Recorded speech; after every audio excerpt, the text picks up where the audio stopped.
Everyone wants to grow up old money, the estates, the education, the name that opens doors before you've said a word. I get it. This channel is built on that aspiration. But today, I want to have a different conversation, because there is a side of growing up in those families that nobody in this space ever talks about. Not the magazines, not the style guides, not the aspirational TikToks. Today, we're going inside the psychology of what it actually feels like to grow up carrying a family legacy. The expectations, the silence, the identity crisis, and the loneliness that almost nobody on the outside can see. This is not a complaint about privilege. It's an honest look at a world most people romanticize, but very few truly understand. Stay with me. I want to frame this correctly before we go any further, because this topic is genuinely easy to misread. This is not a video about feeling sorry for wealthy people. The material advantages of growing up in an old money family are real, significant, and not lost on anyone, including the people inside those families. But the conversation about wealth almost always stops at the advantages. The access, the education, the inheritance, and in stopping there, it completely misses the psychological reality of what it means to be raised inside a system of expectation so deep, so old, and so non-negotiable that most of the people living inside it couldn't even articulate it to a therapist. Old money is not just a financial condition, it's a culture. And like every culture, it has its costs. Today, we're looking at 8 of them, honestly, and without the usual gloss. 1. The name is not yours, it's on loan. The first thing to understand about growing up in an old money family is that your name does not belong to you. Not really. You are a custodian of it, a temporary steward of something that existed long before you did, and will continue long after you're gone. This sounds abstract until you understand what it means in practice. Every decision you make, who you befriend, where you study, what career you pursue, who you marry, how you present yourself in public, is filtered through a single, ever-present question. What does this do to the name? Children in these families learn this before they're old enough to understand it consciously. They see how a relative's divorce is discussed in hushed tones. They notice the way a family member's business failure becomes something nobody mentions directly. They absorb early and completely that the family name is fragile in a way that money cannot fix, and that they are responsible for protecting it. The psychological weight of that is significant, because it means you never fully own your own story.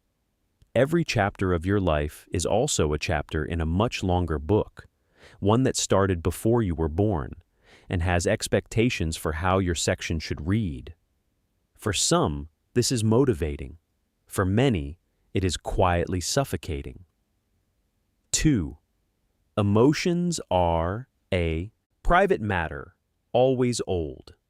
Money families have a relationship with emotional expression that the outside world almost never correctly understands. The composure you admire, the unshakable calm, the measured response, the refusal to react, is not natural. It is trained, and the training begins in childhood. Don't make a scene. We don't discuss that here.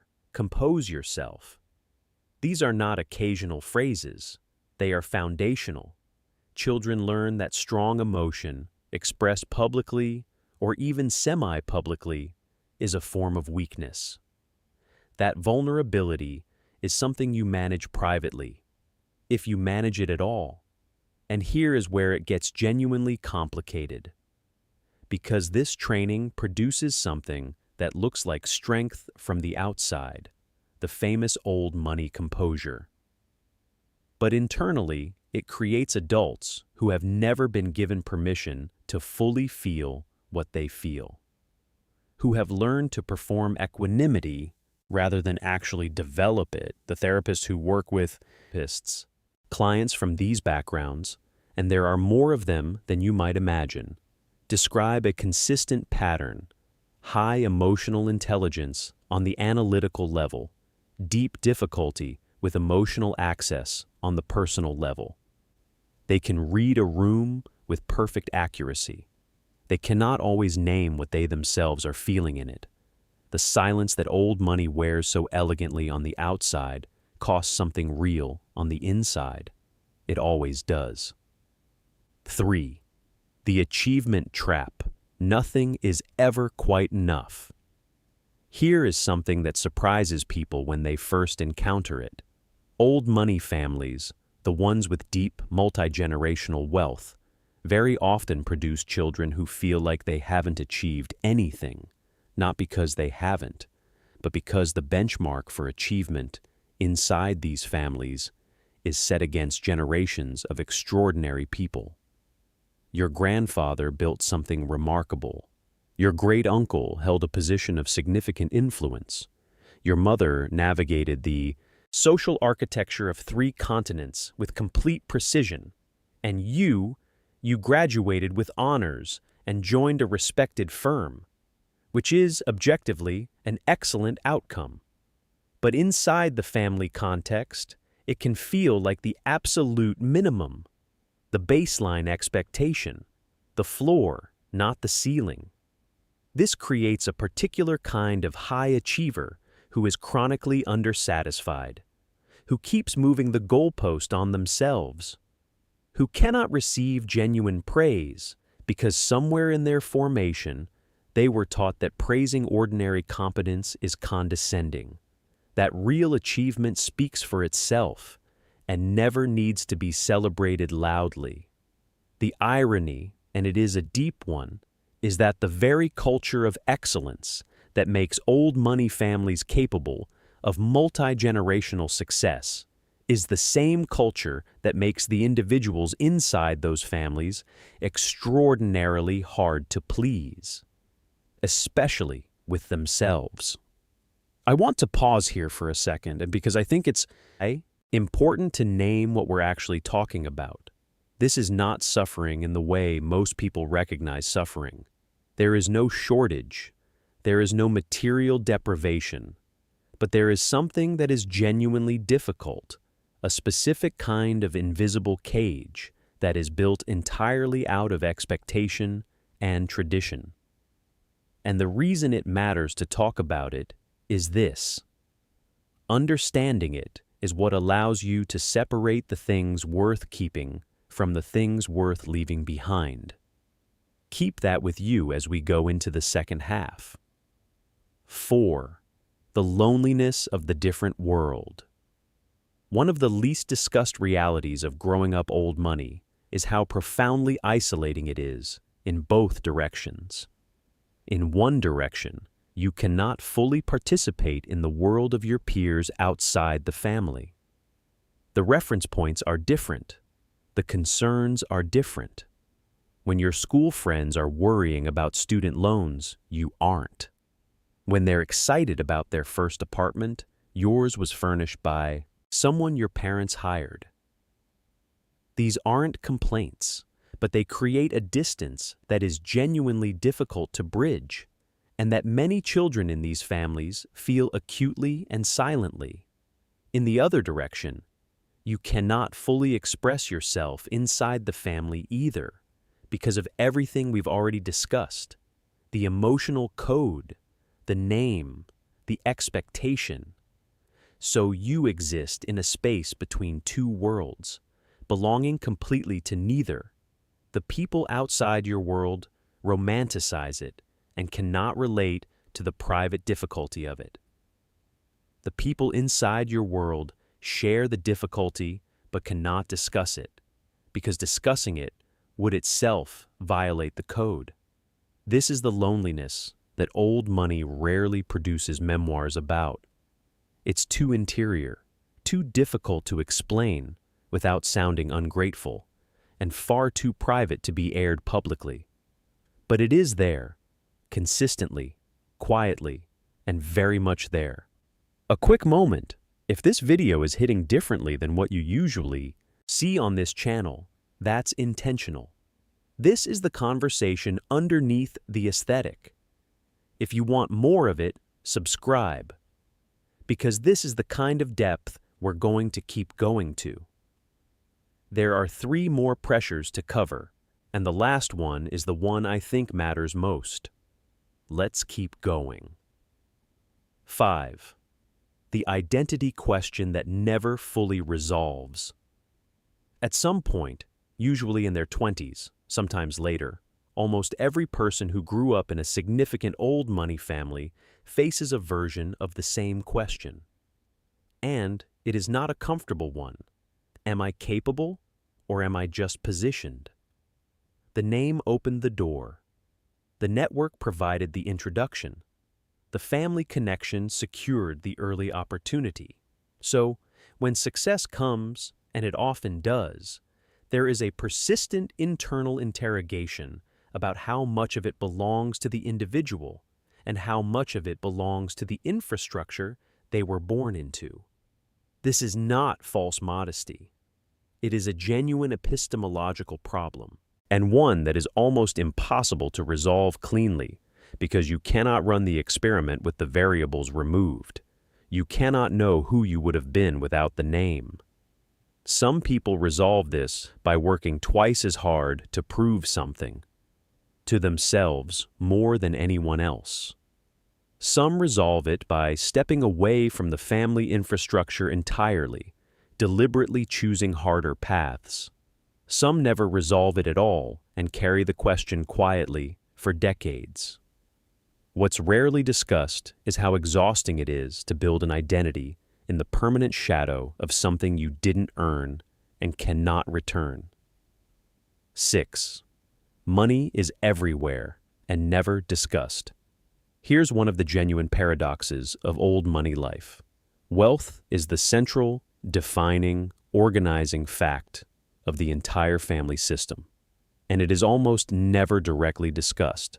Not the amounts, not the inheritance plans, not what happens when someone dies, not how decisions get made, not who has access to what or when, or under what conditions.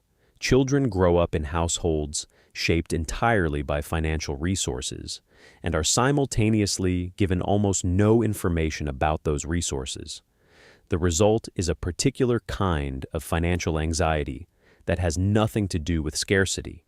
It's the anxiety of ambiguity, of not knowing, of understanding that something enormous is in play around you without understanding the rules. Many heirs report finding out significant facts about their own inheritance, its scale, its conditions, its structure, well into adulthood. Sometimes from lawyers rather than parents, sometimes from documents rather than conversations. The family that never discusses money in public often doesn't discuss it in private either, because the habit of silence is the habit of silence, regardless of the room. Financial literacy, for all the wealth surrounding it, is frequently absent, because money is a topic that old money has decided, generations ago, is simply not discussed. 7. The obligation to carry it forward. At some point, usually as the previous generation begins to age, a shift happens. The inheritance becomes real, not as an abstract concept, but as an actual responsibility. And with it comes a weight that most people who aspire to old money status have never considered. Because wealth at this level is not a windfall. It is a job, managing significant inherited wealth. The trusts, the properties, the family businesses, the philanthropic obligations, the family members who depend on it, the advisors who manage it, the decisions about what to sell and what to preserve, is a full-time responsibility. one that was not necessarily chosen, one that comes with its own obligations, its own pressures, and its own impossible question. How much do I maintain what came before, and how much do I shape it into something mine? Too much preservation, and you become a curator of someone else's life. Too much change, and you become the generation that broke what took a century to build. There is no clean answer. There is only the permanent negotiation between legacy and autonomy, and the quiet knowledge that whatever you decide, it will be discussed at future family tables long after you are gone. One more, and this is the one I think is the most important, because it's the one that actually offers a way through all of the others. 8. The moment you choose who you actually are. Here is the thing about every pressure we've discussed today: the name, the silence, the achievement trap, the loneliness, the identity question, the financial ambiguity, the obligation. Every single one of them has a common root. They are all the result of inheriting a system and never being explicitly given permission to decide what parts of that system actually belong to you.